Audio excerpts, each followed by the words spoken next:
Hi, everyone. Welcome to our webinar on AI Playbook for Business Leaders. So, lessons from my book, The CEO Who Mocked AI Until It Made Him Millions. Yes, that's the title. The CEO Who Mocked AI Until It Made Him Millions. And this book has been inspired by the actual stories of a lot of my clients who have gone through transition in the last 12 to 24 months. They have grown their business with the help of AI. But also, when I worked with a lot of business leaders, with a lot of managers, what I identify is that one of the challenge and one of the problem is that they sometimes they think that AI is cool, AI is great, but when it comes to trying to embrace it, they either don't know where to start, or if they know where to start, they're still skeptic in terms of the use and role of AI in business. And that's why I have written this book that actually takes you through the story of Blake, who is the construction CEO, and how Blake is initially skeptic of AI, doesn't really understand the AI space or technology space, but he can see that the whole industry is changing. He can see a huge shift in the industry, and now he's worried about what's going to happen to his organization because he's suffering from a lot of losses, a lot of problems, a lot of challenges, and he wants to solve them. And he knows maybe AI is the solution, but doesn't know how AI can solve it for him. And so when I work with a lot of business leaders, I see that that is a huge problem, that a lot of business leaders, they understand, okay, that AI is going to be a game changer, but they don't really understand how it is going to affect their business, how they can implement it within their business, and what's the context. So this book actually tries to resolve some of those questions, but it also provides a full playbook for someone who's starting as a beginner, who doesn't really understand anything about AI, to understand and embrace AI, and then some practical and actionable insights to then actually start to implement it within their own business. Uh, it provides a lot of frameworks, case studies, in a very nice engaged conversation format. So luckily I have, in the first week of launch, we have sold 5,000 copies. We were number one bestseller internationally. I have received some really amazing reviews from business leaders like you, some really amazing comments about how it has made a huge difference in their understanding and thinking, and how they have started to implement some of the learnings as well. And so, this event today is to actually uncover what's in the book, some of the key learnings, and provide you with a very simple playbook that you can use to implement it within your business or within your role. What we are going to do today also is we're going to look at some practical examples that would set up a foundation, and then we'll give you with some more things to go forward and then start to implement in your team. So we won't talk a lot about theory, we won't talk about types of AI and the like 500 different things that you can do with AI. We're going to talk about some really actionable practical stuff that you can do within your business. All right, so let's get started.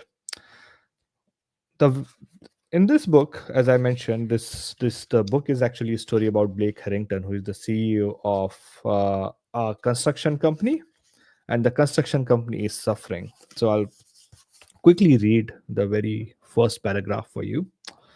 It starts with: Blake Harrington, CEO of Harrington Construction, had seen bad quarters before. Hell, he had survived even COVID. But this was different. Three consecutive losses, stalled projects, competitors sweeping in, underbidding him at every turn. This wasn't just a rough patch, it was a crisis. So, the very first chapter actually talks about how the industry is changing around Blake, and Blake is trying to understand what's happening.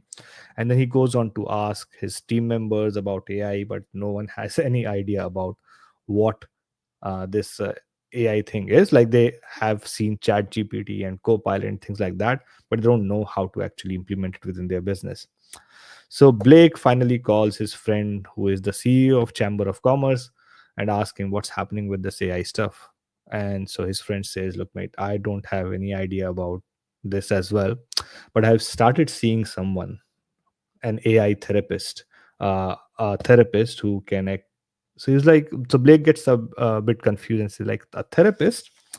Why would you see a psychologist or a doctor for problem like this? Let me read that out for you very quickly. Not fully. I mean, I get the big picture, but the actual how do we use this in business part? No clue. Blake exhaled. Great, so we are all blind. Pretty much, John chuckled. That's why I started seeing someone. Blake blinked. Seeing someone? Dr. Monroe. Blake frowned. Wait, you are seeing a psychologist? John chuckled. Not just any psychologist, Dr. Celine Monroe. Never heard of her. Well, she is different. Masters in psychology and a double PhD in business strategy and digital transformation. So, Blake's friend recommends this psychologist slash therapist slash business transformation expert. And Blake starts seeing this psychologist, but she's always behind the curtain, so Blake cannot see this psychologist. Now, this Dr. Celine, takes Blake through a business transformation exercise and what this book is about. So, the very second chapter is where Celine clarifies what are the problems uh, that Blake is facing, and what actually is the use of AI, and how Blake can start to look at AI as something that can solve his problems. And then Celine gives him a very special, very simple homework to go and use Chat GPT to try and type few things to learn and understand about uh, how AI works. So Blake goes home, tries to put in some prompts in Chat GPT, but the results are not great. Results are blog like. And then when he comes back to Celine and tells that, like, I got these basic generic results, not something that I would even consider exploring.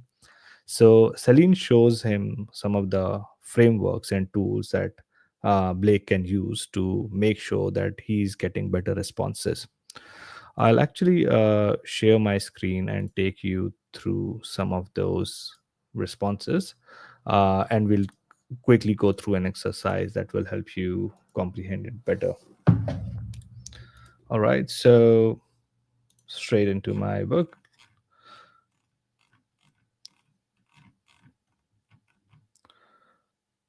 All right,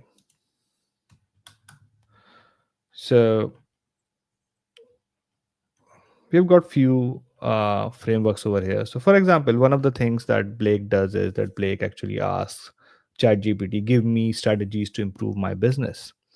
And Celine explains this is not how AI works. AI is not Google, where you could just type in an answer. You have to provide it with context. You have to tell it a story, and then it can provide you much better answer.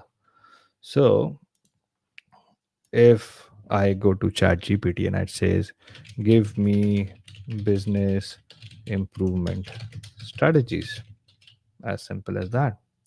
So what it's going to do is that it's going to give me business improvement strategies that is very generic, that looks blog like, and then it's similar to me reading an article and going through it rather than actually learning something which I don't know. So what Celine teaches Blake is that rather than saying, give me this strategy, you have to provide it with context and then ask the question. So, for example, instead of saying, just give me a strategy, say, first, give AI a role. Say you are an award winning business strategist with years of experience in commercial construction. You have studied and analyzed the most successful case studies worldwide, and you will think at your maximum efficiency to provide the best possible answer.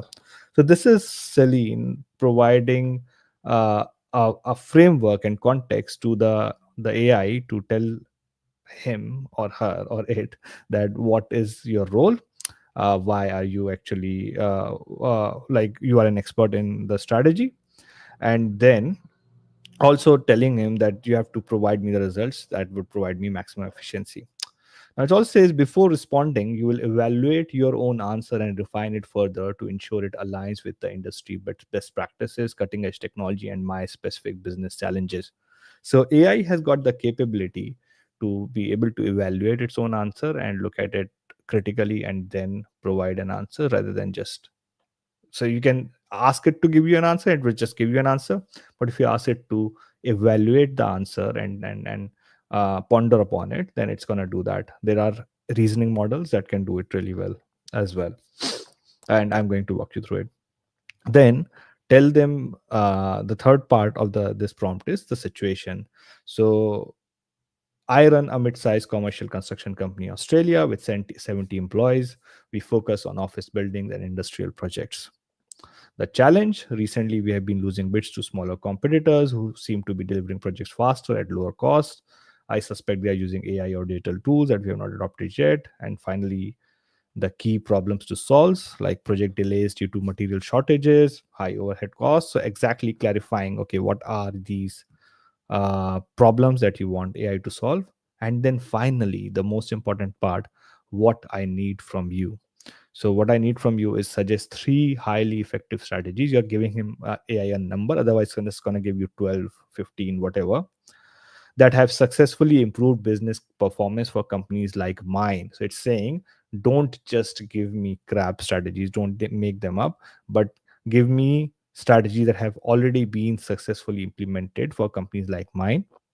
Secondly, provide real world case studies for examples.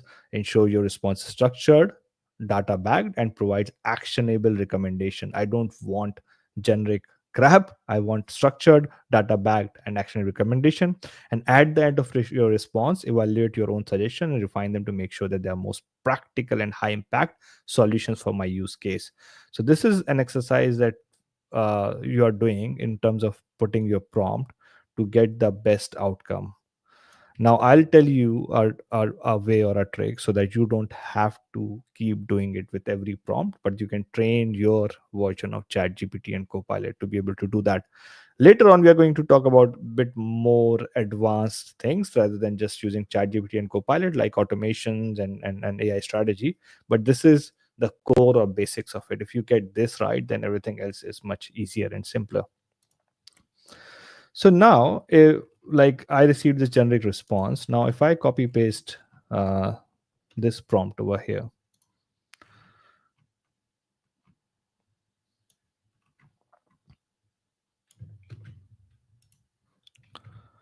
and then uh, wait for an answer, now it's going to give me exact three strategies, which tells, okay, which problem does it address, what is the solution, how does the solution work, actual real world case studies about an organization, recommended tools for implementation as well, and so on. So it has provided three key case studies, exactly providing what tools to use, how to use it, what are the real world case studies. And if you see, this response is much better than what you got in the first instance, which was a very generic response. And this is something that you can keep doing for any question that you might want to ask, and I'm going to provide you some frameworks pretty soon as well. One thing that I like to do, and this is something that I've not included in the book, is what I say is, I don't ask for the response. I say, before you respond, and this is very important. So I'll say, I'll ask you to respond in 2 minutes. But before you respond, ask clarifying questions, limit them to five. That will help you provide the best answer. So now I am actually urging ChatGPT to ask me clarifying questions before it come up with an answer.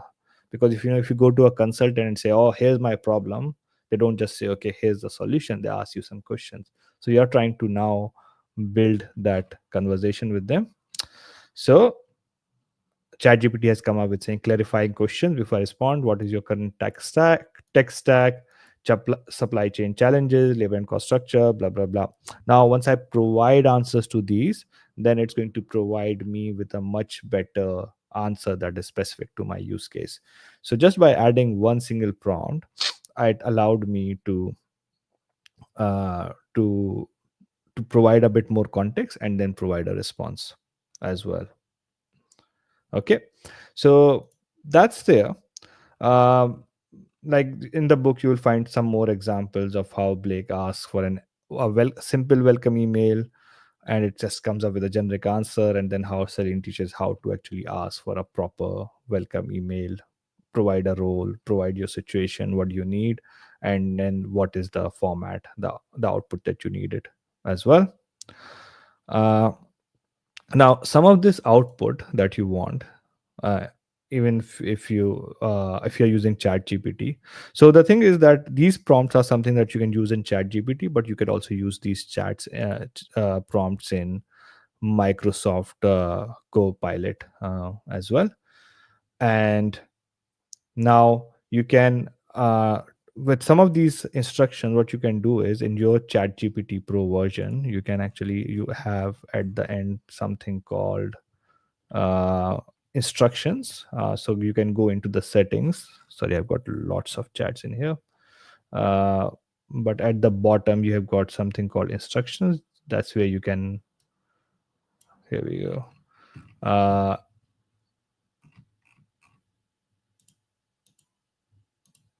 Let me refresh and see if I can find those instructions for you. Because of my window size, I can't have it over here. Oh, it's over here. Sorry, changes. So you can right click on this icon over here. You can click on Customize Chat GPT, and then you can sort of provide instructions over here where you can say this is your trades, this is how I like the response to be. So instead of feeding every time I am a CEO of a construction company, blah blah blah, what you can do is you can put in here exactly who you are, what is the size of your organization, and things like that. You can provide more advanced traits over here as well in terms of what should it be, and provided more context about what you do. So the more instruction that you can provide to chat gpt, the better it can respond to your queries on a day-to-day basis. Now so this whole chapter sort of like, this is where Celine takes Blake through some of these questions, then talks about dumb monkey syndrome. What is dumb monkey syndrome? To figure it out, you have to read the book, The CEO Mocked AI. So once you will read it, I think you'll get a better grasp of it. The next thing that Celine talks about is the AI framework. So there's a bit of flirting going on between Blake and Celine, which you can read in the book and sort of enjoy the flow. But what also Celine provides is some of the frameworks that uh, you can use in ChatGPT or Copilot to get much better answers and responses and context. What we have also developed is we have developed an AI bundle that includes these AI prompt frameworks. If you need access to that bundle, you can just type bundle bundle in your comment section, and we'll send you the AI bundles. So it has got all of these AI prompt frameworks. They are like Rage, and like everyone has got different explanation, and they are used for different purposes. So Rage is used for business strategy, leadership decisions. You have got Core, which is for AI driven content creation, reports, and structured outputs. Rope and all of these. So you've got how many we have got here? I think we've got 15 uh, prompt frameworks that can be used both in Copilot and ChatGPT, that you can use to get really good outcomes and really good results. But later on, when we are going to talk about building automations, these frameworks are going to be very critical, very important, because most of the AI tools that we're going to be talking about, or AI automation solution, are going to be built on top of these frameworks. So these frameworks are very critical from those perspectives. These are proven frameworks that has been used by business leaders and CEOs and CXOs and marketing managers and operation managers around the world. Validated, proven, works out really well with all different type of large language models. So you can get access to it by typing bundle in the comment section itself. Now, moving on to chapter 4. So, while Celine is teaching all of this to Blake, Blake is in trouble because his company is dying. And so, Blake has got issues with filling in tenders because he doesn't have a lot of salespeople. They have left him. So Celine actually shows Blake how to build a custom GPT that can actually help Blake write tender submissions. So a custom GPT and then its equivalent in Copilot is called Copilot Studio. So custom GPT is your own AI GPT that you can create within ChatGPT that can actually help you provide much better responses. On my screen you will see examples of all of the custom chat gpts that I have over here, that I use for different purposes. So I'll first show you example of some of the chat gpt custom gpts that I use, and then we'll go from there. So this one is my HR manual. And this is used by everyone in my organization. So if someone say wants to say how can I apply for remote work, this one links directly with my knowledge base. So it finds the right information from my policies and procedures, and then from there it provides the answer. So it's not finding the answer from the internet search, but it's providing the answer from my own documents. That's the power with custom GPT. In Microsoft Copilot, what you can do is you can create Copilot studios that can connect with specific folders in your SharePoint or specific sites in your SharePoint. You can train it to answer on a particular basis and then can provide answers very quickly. So, you know how procedures, policies, manuals, people read them and then forget about them. But by using something like this, it allows people to just ask a question about any procedure, policy, and it can provide the answer straight away. So that's one example. Another example is of this is we have connected our resource planning and management with this as well. So if I say that I have a new project on WordPress starting next week. Build me a team. Yeah, just I've just kept it simple for now. So it's gonna go find the people in my team and say, okay, in what in development our WordPress experts are Sushil, Rahul, quality assurance is this guy, project management is this guy. It actually tells that when are they available as well, available next week, availability not listed, were currently employed in WordPress, and so on. So it actually tells me when they are available. It builds me a full team from my whole development team and gives me the best, quickest answer. Now, this is something that would take us a lot of time to process, but with the help of AI, we are able to do it just like that. This is all under ChatGPT. There's no third party application. Then there are a whole lot of different GPTs that we have created uh, over here. So, right from like I'm writing a memoir, so it's a critique and editor. I've got a chat monitor, a podcast pitch writer. I've got a LinkedIn post builder. Let me show you the LinkedIn post builder. I think you might enjoy it. So you know how LinkedIn has got, you'd see a lot of posts have got a bit of structure, a hook and a message, and then a final call to action and things like that. Now I have feeded a whole lot of viral posts, LinkedIn posts to this, and I have feeded some instruction in terms of frameworks. Now it understands who I am. I've given it all of the information about me as well. So if I say write a post, and I'll show you the comparison as well. Let me show you the comparison. If I ask normal chat GPT write a post, this chat GPT still knows me because it has got my information, but still write a post about my struggle with starting the business. So What it's gonna give is it's gonna give me a post, but you know how see there are big paragraphs in this post because it's not understanding the flow of how LinkedIn works. Like it needs to be a very clear hook and then spacing between the lines and so on. Now, if I give the same prompt to my AQ LinkedIn post builder, what it's gonna do is it's gonna give me a very good tagline: the brutal truth about starting a business.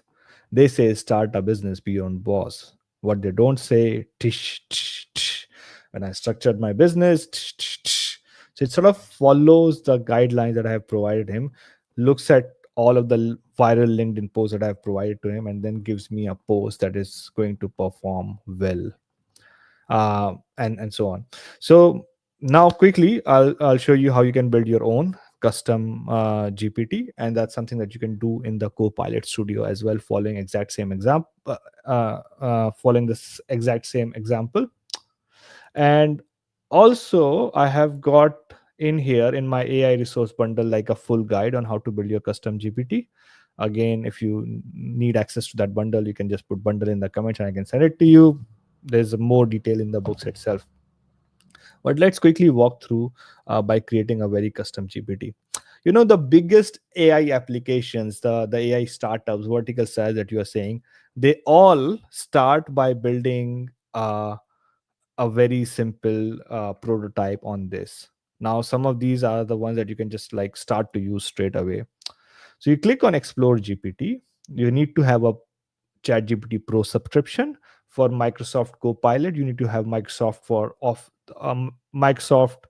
Copilot for Office 365. You need to have the Microsoft Copilot Studio enabled. By the way, if you need help with implementation or training of Microsoft Copilot within your organization, that's something that we do. We take your team through a pilot process, train them on how to use it, help you implement and set it up, help you set up a Copilot Studio and custom GPTs within your organization as well. So that's something that we can definitely work with you on. So you click on Create over here, and then it gives me two options. I can chat to it and create, or I can just configure it. Let's chat to it and say what would you like to make, sorry.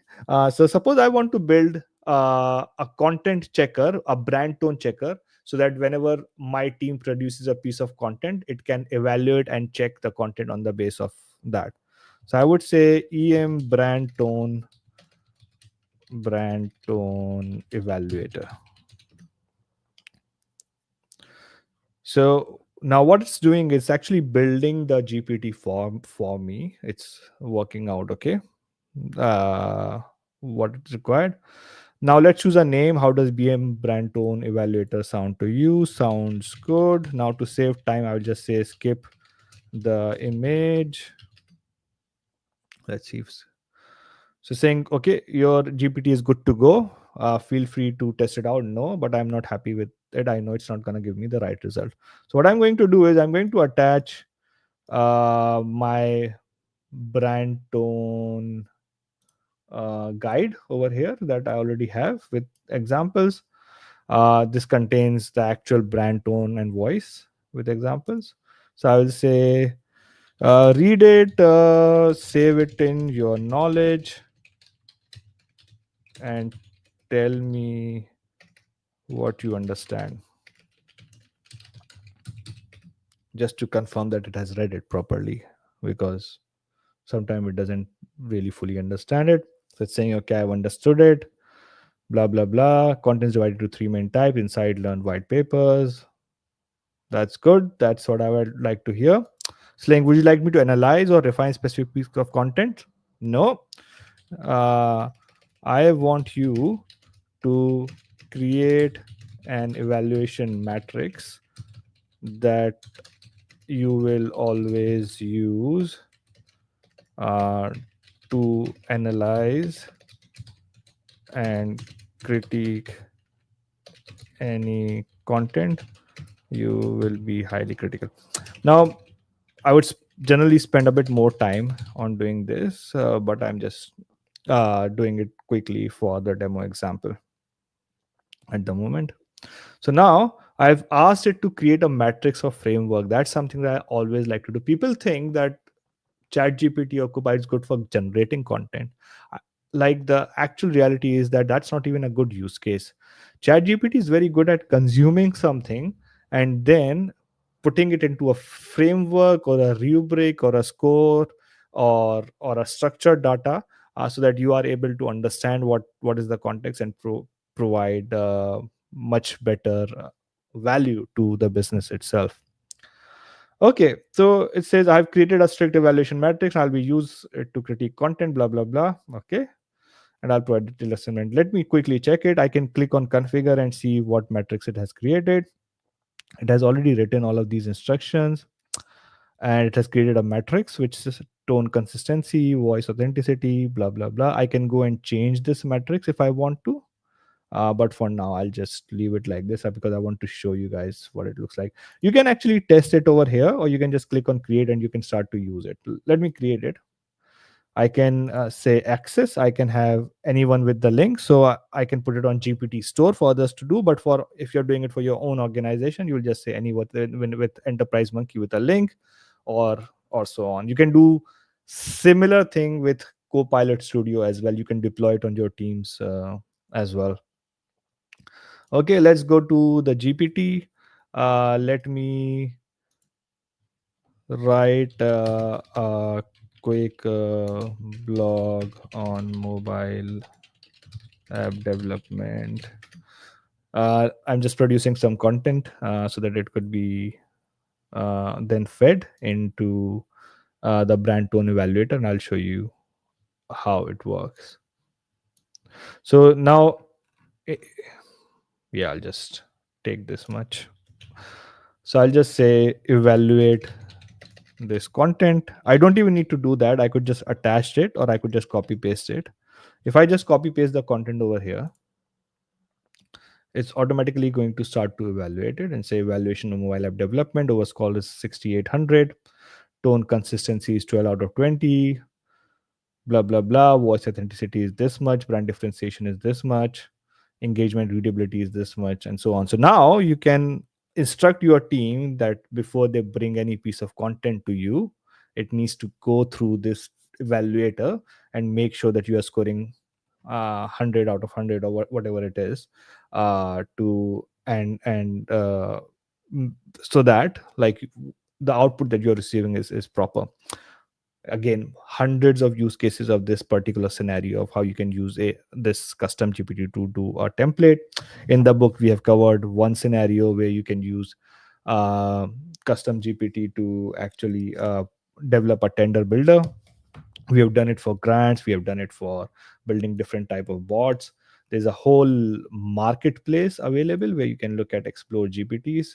But we have got a full resource, full guide on how you can build your own custom GPTs and examples as well. They are available in our AI bundle. So you can again click on the AI bundle and download those as well.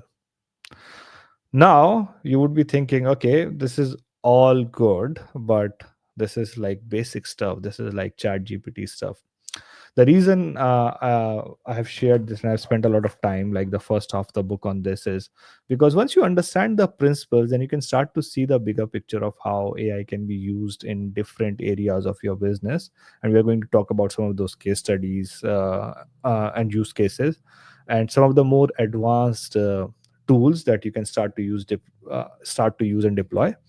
But this custom GPT or Copilot Studio allows you to start building some of these basic AI agents within your organization. There's a second part to it, which we are going to go through pretty soon, which is building AI automation and how you can start to build AI automations yourself. So now custom GPT saves the tender problem, and Mr. Blake is happy, but the business is still sinking. So Celine takes him through the some of the clear use cases of how we can use AI in the business. The first one is operations automation, which is cutting costs and increasing efficiencies. So looking at, okay, what are the areas in the business where you can improve the efficiency, cut some cost, and by introducing some AI led automations.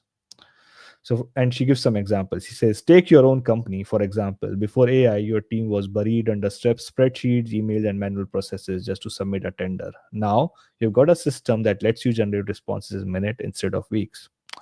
And then she talks about other examples like things like predictive maintenance, things like producing proposals, things like monitoring, generating reports where people spend and waste a lot of time.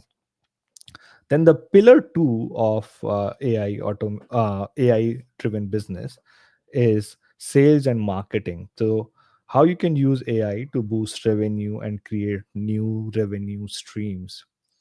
So you can use AI to do everything, right from generating leads to evaluating leads to generating sales, finding new sales opportunities, doing marketing automation in a much more easier and simpler way. And we're going to look at some of the examples over here. So one of the examples Celine says is that instead of generic email blasts, AI can tailor messages to individual customers. Someone who has visited your website 3 times but never booked a call, AI can generate a custom email nudging them at just the right moment. And then, of course, the AI driven content creation. Then finally, the third thing which we are going to cover in later chapters is AI driven decision making, which is extremely critical and important part. uh, so far without AI, it was very difficult to aggregate all data points. It was consumed a lot of manual work to be able to identify and generate results from that. But now with the help of AI agents can actually keep looking within your data and then provide some really interesting insights and provide answers and examples of the things that you are after, and allow you to make decisions quickly. So now they embark on a journey which is around AI discovery. And in the AI discovery part, there are key main criteria which I've sort of covered in this document as well. Let me take you through the AI strategy guide. This is again something that's available in our AI bundle. You can type bundle in the comment section, get access to the AI strategy guide as well. So the very first step in assessing AI readiness is to conduct an AI readiness survey. This survey is again available in the example. You can just take it and deploy it, plug and play, and use it uh, to understand how familiar are your employees with AI, what manual tasks take up most of their time. Do employees feel AI is a great threat to their jobs? That's really important. And then where do leaders see operational inefficiencies? You can use any survey tool to do this survey, but by doing this survey, it provides a lot of information. So whenever we go into do an AI strategy for a client, that's the first thing that we do is we conduct an AI readiness survey. The second thing that we do is look at identifying structured and unstructured data. So structured data could be your cost schedule, like anything which is in tabular format. It can be within your Excel file, it can be within your CRM, your accounting systems, or whatever. Anything that can have a CSV output or is in tabular format is structured data. And then you've got unstructured data, which is the things that are not in a tabular format. Things that could be in textual format, in documents, in videos, images, audios, call recordings, whatsoever. So all of your tender documents, email, PDFs, and so on. So one of the critical parts of developing an AI strategy is to look at, okay, what does my structured data looks like, where does it sits, and then what does my unstructured data looks like, and where does it all sits. Once you have identified that, and that sort of once you have identified that, the next step is to identify some of the AI opportunities or prioritizing them. And the way we do it is by conducting sessions. And like in this chapter, Blake, like Serene talks about exactly how to do it, work with the team. I'll not show you quickly. Yep. So what Serene says is that create an AI champions team. someone from operations who knows workflows inefficiencies, people from sales and marketing who understand revenue growth and customer pain points, someone from finance who can track business efficiency and cost cutting opportunity, someone from HR can identify AI impact on workforce planning, and someone from IT to ensure feasibility but not lead the project, because you as a business leader needs to lead that project and do a focus group with them to look at all of your processes, where they are at, what are some of the challenges and the problems that you are facing with those processes. So what does your as is process look like and what does your to be process look like, and then identify all of those gaps. Once you have identified all of those gaps or opportunities, you don't even think about whether AI can solve it or not at the moment. Just think about what are the gaps, what are the problems, what are the challenges that is either creating problems in your business, not allowing your business to grow, just consume a whole lot of time. Identify all of those opportunities, list them, and put them in prioritization metrics, where you can look at, okay, what is the business impact, what is the feasibility, and feasibility is something that you can look at later, but first needs very important to look at the business impact. What is the feasibility, what does the data readiness looks like, and what is the time to value, which means how quickly the results would be visible. There might be something that has got huge impact and could be feasible, and your data could be ready, but if the time to value is high, what we have seen is that businesses lose motivation very quickly. So what we want to do is we want to look at the things that are high business impact, but they are giving going to give us a very quick turnaround in terms of time to value, so to get that business buy-in from all of the different stakeholders. And then we develop an AI implementation roadmap. So in the AI implementation roadmap, you identify, okay, what are my quick wins, what are the things that I can do within 0 to 6 months, what are my medium term wins, and what are my long term wins. So for example, quick wins could be something as simple as implementing co-pilot within your organization. It could be a pilot program where you involve 5 people from your team and implement co-pilot within your organization. By the way, if you're not aware of what Copilot I'm talking about is, I'm talking about Copilot for Microsoft 365, and I'm going to very quickly show you what it can do for your business, how your team can start to use it almost immediately after a bit of training once we deploy it within your organization. So it could be something as simple as Copilot AI implementation, AI powered lead generation, which I'm going to talk about very quickly as well, like supplier alerts, financial dashboards. These are some of the quick wins that you can have. And you might have a list of, like, we went into one of the construction firms, and we identified a list of 55 items or problems. Then we identified, okay, these are the 4 quick wins. These are midterm wins, which are 6 to 12 months, which focuses on scaling AI in operations, and then uh, some long-term AI transformation, which are these 12 to 24 months strategies. And these long-term transitions looks at putting AI agents within your organization who can do not just cut tasks, or who can not only provide assistance but actually take care of full functions within your organization, like AI generated bid automation or your AI project manager, or whatever it is on the basis of your use case. And then finally, setting up data infrastructure and AI governance, which is making sure that your data is AI ready. And this is getting a bit too technical. You don't need to worry about it. Like, your CTOs, CIOs can take care of this thing. This is critical, important, but that can be taken care of by itself. It doesn't necessarily that doesn't need to be a primary concern. First focus is going to be at looking at, okay, what are the efficiencies, how can I increase sales, or how can I decrease costs with the help of AI. And if I can do any of these two, what would it look like? And from there I can start to implement the AI strategy. I can look at the governance framework, I can look at leadership and change management, and uh, we can go through it in further detail. But the key outcomes is identifying all of those problems, identifying short term wins, medium term and long term wins, and then start to implement the short term wins.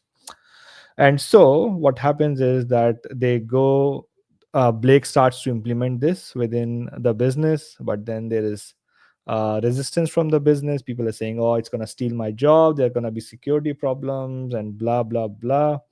And Celine answers all of these questions, things like AI will replace our jobs. No, it won't. We are already in loss, why spend on AI? That's a good question. We have run this business fine for years without AI. What's the need of changing, mate? And then AI is a security and privacy risk. So common questions.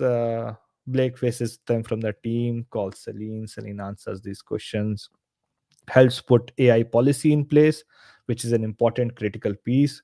You don't need to sweat a lot on this. You can get a very simple AI policy. We have got an AI policy template.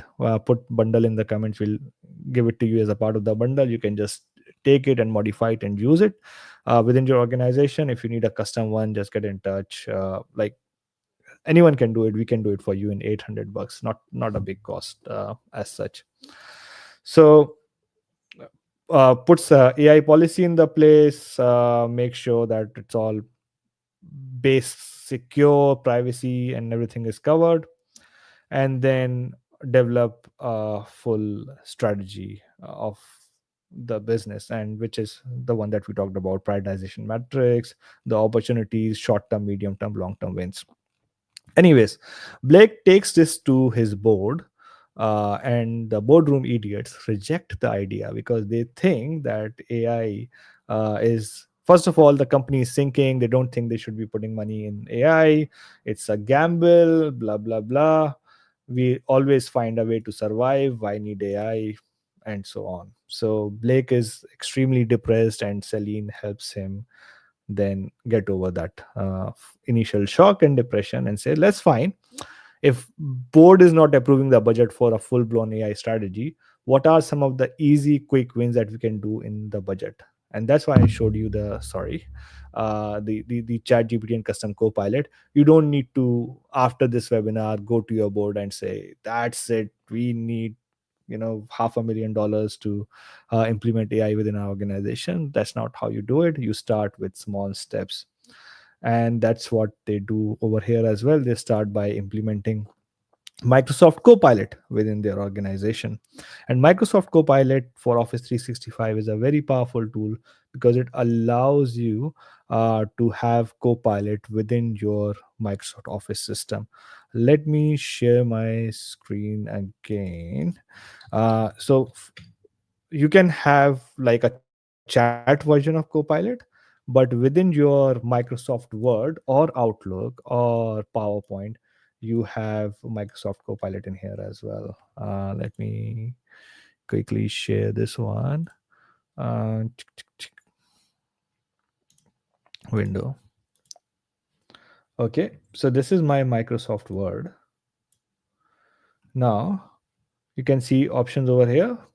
Like I can start to type with something simply, or I can just say draft document based on a file, and I can select one of the files from here, and then on that basis it can actually pro uh, create me a document. So I can say draft a document based on this, but also I can say create a proposal for implementing Copilot in whatever enterprise monkey, uh, based on, and then I can select a file over here as well. It's gonna select me a file. uh Sorry. uh so I can say just create a proposal, enterprise monkey, software development firm. So what I was able to do with chat GPT, that's something that I can now do within Microsoft Word, but that's not where the beauty is. Like once you have created the document, you can start to play with the document and say, I don't like this, change this, I don't like that, change that, and so on. So Microsoft Copilot actually puts the power of uh, the power of chat GPT within your environment itself. It's fully secure. They've got their servers in here in Sydney as well, and all of the information that you produce remains within your environment. Now you can say keep it, you can say make it formal, change it, I don't like it, blah blah blah, and it can do that for you very very easily. uh, I can say add uh, figures, costs, etc. So now it's gonna, rather than changing everything, it's going to add figures and costs, etc. as well. Now I can open PowerPoint and say, on the basis of this document, on the basis of my template, create me a presentation. It would create you a presentation out of that. So now, as you can say, I'll just to keep it for now. As you can see, that sort of provided me with a full plan. I can of course continue to edit it. One thing that's interesting here is, sorry, just give me a moment. Okay.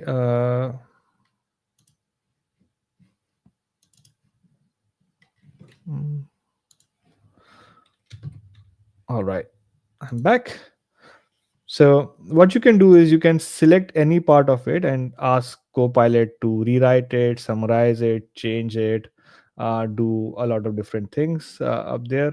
Uh, Also, what you can do is you can have a Copilot window on the left hand side. That's what I'm trying to bring up. But because my screen is a bit small, it's not allowing me to do that. Let me see. Okay, here we go. So you can have a contextual chat over here where you can say, what arguments does the document make, explain the doctrine sentences, create me an image, uh, summarize this doc, find specific information. So it could be just say create me an image of Microsoft Copilot, or just say create me image of a happy boy going to school, whatever it is. So it's going to generate the image for you, and then it's going to insert it within your document. So you can choose the image and then insert within the document itself. It just takes a bit of time, but it will generate an image that can you can use within your document. Mhm. Taking more time than anticipated, but that's Copilot for you. Another thing that I said that you can do, here we go. You've got four images. I could have given a better prompt and inserted the image much better. Sorry, just I can just select the image and say insert. It's gonna insert this image over here. I could have modified it, blah blah blah. But that's like you can use Copilot to do a whole lot of formatting and everything. So it just works within your environment as well. You can use it in PowerPoint, you can use it in Excel, and now in Excel it actually supports Python, which means you can just say analyze this data, find anomalies in this data, and it's going to do it within your Excel file. You don't need to know any formulas to work with your Excel file. It's going to do it. One feature that I like about Copilot is that you can go into your OneDrive, ask it any question about a particular document or a folder, it's going to give you that answer. And if you build a Copilot Studio, then it can look into your SharePoint files and then identify the information that is required when you require it, and help your people almost start to build knowledge bases and AI agents on this. Okay, so that's Microsoft Copilot for you. I think the license is around $50 an hour. One thing that we have started to do for organization, now you can start to play it with yourself, or if you would like us to come in, like we've got a very clear training protocols, we have got lots of giveaways and things like that that we do to ensure that we help you deploy Copilot very cleanly and successfully. Or you can just read this chapter 12 of the book, which would tell you exactly what I told you, but in a much more clear detail. Now, after implementing Copilot, the next thing that they do is they start to look at AI tools that are out there. I think we are gonna extend it by 5 more minutes, so we'll just keep going.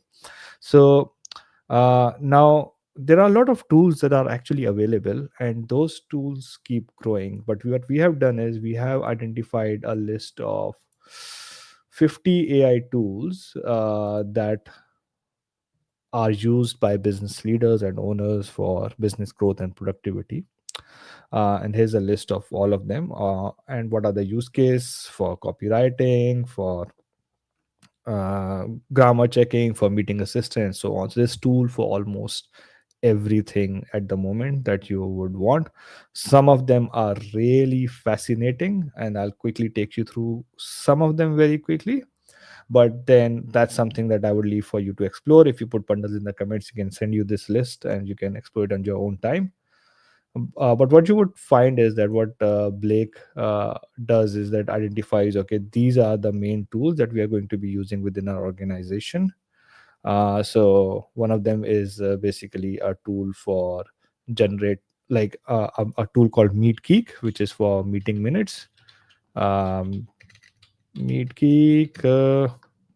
So MeetGeek is basically an AI note taker and meeting assistant. There are other similar meet taking tools. If you just say meet taking AI, you will find a whole lot of AI meet taking note taking tools as well.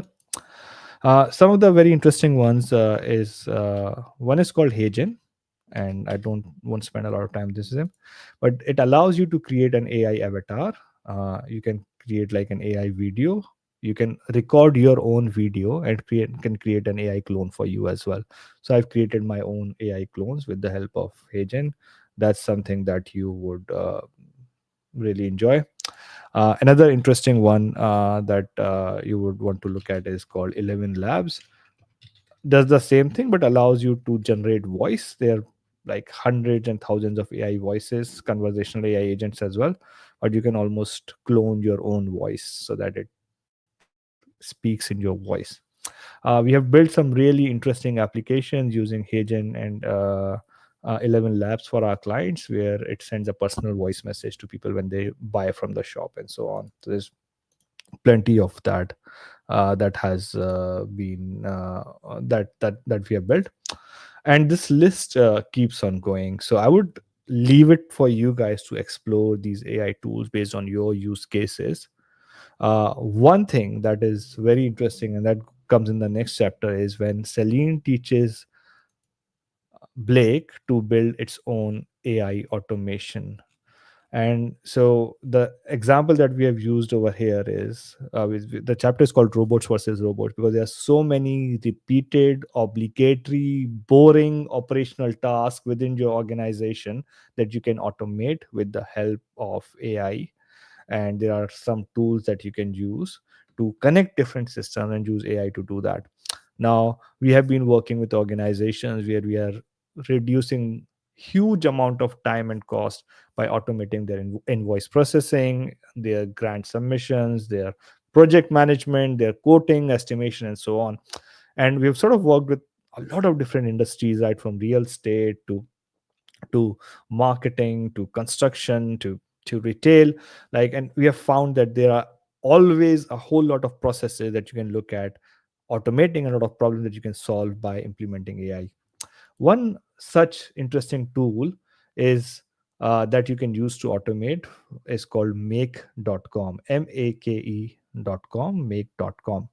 With make.com, there are multiple templates that are available that you can use, but you can build something from the scratch as well. So suppose you receive an email or a message on your Instagram, you want to look at that message, respond to it on your own tone, then do it automatically, push it to your Facebook, push it to your Salesforce. All of that can be done with the help of make.com. It's very simple, easy, drag and drop. You can just start to add different modules. You can have OpenAI integration, you can have Google Sheets, all of these different integrations, connect them, uh, and develop your own workflows. So it's a very, very powerful tool through which you can create multiple different scenarios. And if you look at my one of my previous webinars we did on these AI automations, we covered a whole lot of those scenarios. Now we have got again a resource where we have all of these AI automation scenarios and case studies. written. If you need access to that, just put bundle in the comment section. I'll be happy to provide you with the access to all of those case studies. It's a very simple and easy to use drag and drop tool that you can start to use within your organization if you know how to prompt properly. But again, if you need help some developing an automation, you can reach out to us. One of our automation experts can work with you to create these tools, and then you can continue to manage it and operate it very simply. It's a simple drag and drop tool. You don't need to understand or know coding to be able to use it. It's all done very simply in a visual interface. And there are thousands of different scenarios that you can use. There are like templates that are available, there are recipes available as well. Create Facebook ads copy with Google Sheets and Chat GPT. Generate append content. Like this is like thousands of different things that you can do. You can connect all your different systems to do crazy stuff. Just go crazy with it. There's no limit to what you can do. What Blake's do is Blake's actually builds a client onboarding workflow that detects the signed contract in Adobe Sign, stores it in the file storage in SharePoint, update the Salesforce automatically, then do a contract analysis, identify the terms, create the project in the project management system. This is all happening automatically. And then communicates to the customer saying, thank you, welcome on board, blah, blah, blah. Provides a notification to the internal team, keeping everyone in the loop, saying, hey, we've got a new project. This is how it looks like. Create entry into the Power BI dashboard so that people can see that there's a new project that has been won. All through one simple automation, the whole client building workflow built on make.com. Available here in this book, The CEO Who Mocked AI and It Made Him Millions. But that's something that you can build for yourself as well using make.com. Again, make.com is not the only tool. There are so many tools which are there similar to this. I found it the simplest and easiest that you can start to use and embrace within your organization. So that's what I am recommending over here. And then another one, this one is, I would say, one of the best use of AI in terms of how cleverly they have used the AI capability in this tool. This tool is called Clay. This tool allows you to build list of the companies or the people based on crazy type of criterias, like something that you could never imagine that you could do. So some of the use cases uh, w- are identifying the right companies before they announce the project. So it can look at things like any organization who have just raised funding, say from investors, have just raised a seed round. It can identify those organizations for you. Or businesses hiring key roles like facilities manager. So why hire a facilities manager if you're not expanding? Or mergers or things like that. So Clay can not only fetch, and I'll show you quickly. Let me do it. Let's say workbook. Clay can not only create a list for you, but it can actually find things within the organization. You can sort of monitor job changes, monitor new hires at particular companies, and so on. So let's start with finding companies. So you can say, okay, I want the list of accountants. uh, I want the size to be whatever, 2 to 10, 11 to 50 employees, blah blah blah. Location, I want to do it in Melbourne. What happened? Oh, this is country, sorry. That's it. I want to do it in Melbourne. And then I can do looks alike of the companies and description. I'll just limit it to 5 because I don't want to waste my credits.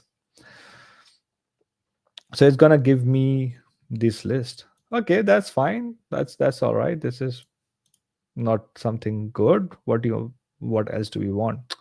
So right now it gave me the full, just the list of the organization. I can say I need a fully enriched company.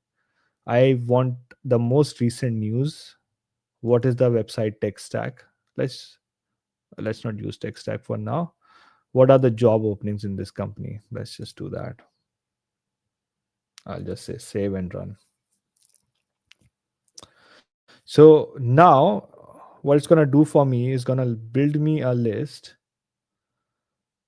that will give me the name of the companies, their LinkedIn company name, the description, accounting, the size, a location, the domain name, their LinkedIn URL, most recent news. It says eight events found.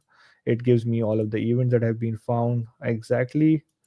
Uh, then is there any job openings that are found, and so on. But that's fine, that's okay. But I want to find the key stakeholders in this business. I would say add AI, or just say add column, add enrichment. I can say find me people within this organization. So I can say I can write person over here, or just say enrich person info, and then I can find the key decision maker within an organization. So like you can, like it's in like an Excel sheet, but you can start to build a list and do like some really amazing stuff with this, because it actually connects with different databases and can allow you to fetch that information as well. Or you can simply say, hey, I'll just say use a template. You can say, uh, find me organizations where they have recently hired decision makers. So what it's going to do is give me the list of the decision maker within that organization, or enrich LinkedIn profiles, or find people in my particular area through a Google map, and so on. It allows you to build those lists fast. Look at what they are putting out on their LinkedIn posts, their website. Then you can personalize a message and send it to them, or do customized marketing to them. Do much better research with this help as well. We are going to close it in 4 minutes. If you've got any questions, please feel free to put in the comment section. I would be happy to answer those questions.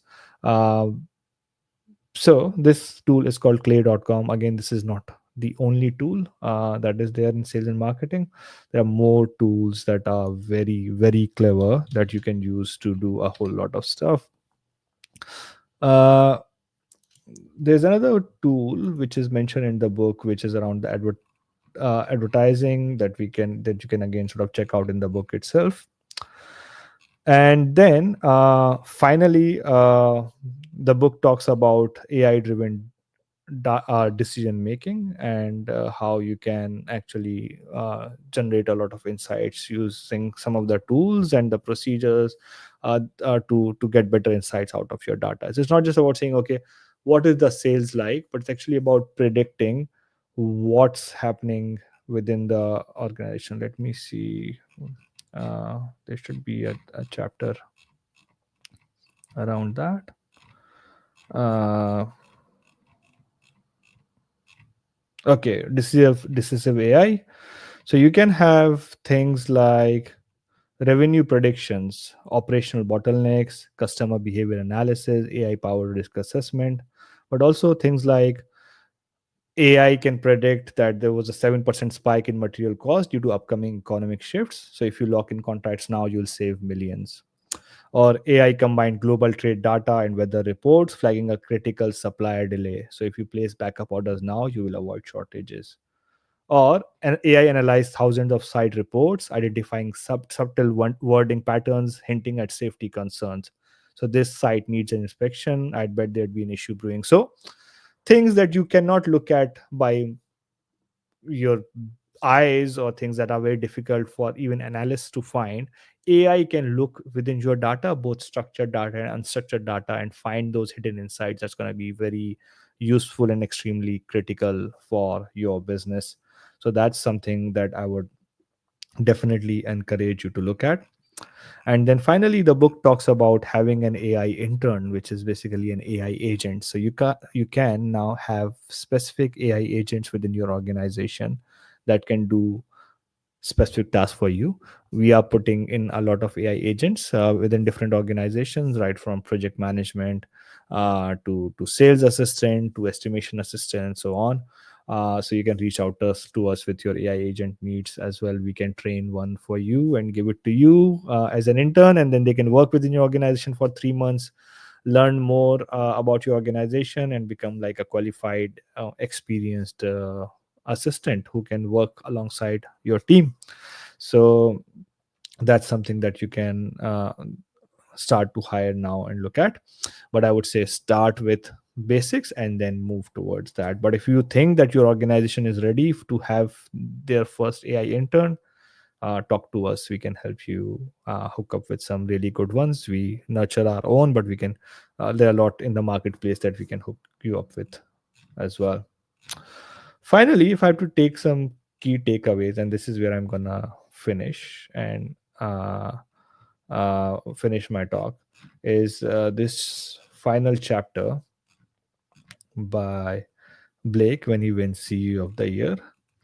There are four main things what he says. First is, if you're waiting, you're already losing.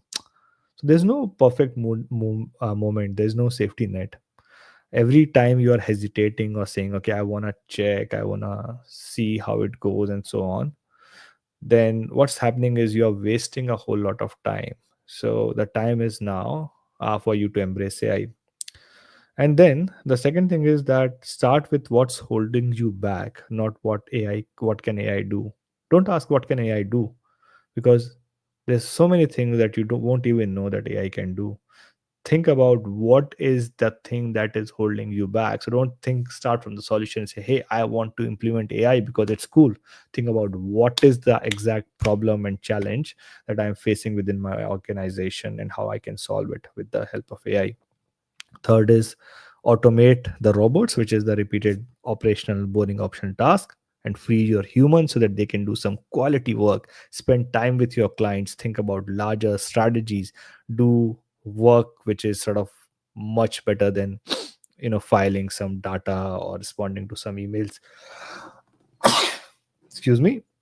And finally, treat AI like a team member, not a threat. AI is here to stay. AI is going here to help you, and if you embrace AI, then you can almost I have seen organizations who are very small in size, organizations that are like 5 to 15 team members, but they are doing amazing. They're doing particularly well because they have embraced AI in the right way. They are growing without having to grow their team, and that's the beauty. Again, if you have not grabbed the book is available on Amazon, The CEO Who Mocked AI. If you've got any questions, feel free to put in comment section. If you are watching this later on, still put your question in the comment section. I would be happy to get back. If you've got any questions, if you need a consultation session or need help implementing AI, feel free to reach out to us at reach@enterprisemonkey.com.au, or just send me a message on LinkedIn. And all the very best. Thank you so much. Those who have commented bundle, I'll definitely send the bundle in a couple of days. Thanks, guys. Take care. Bye bye.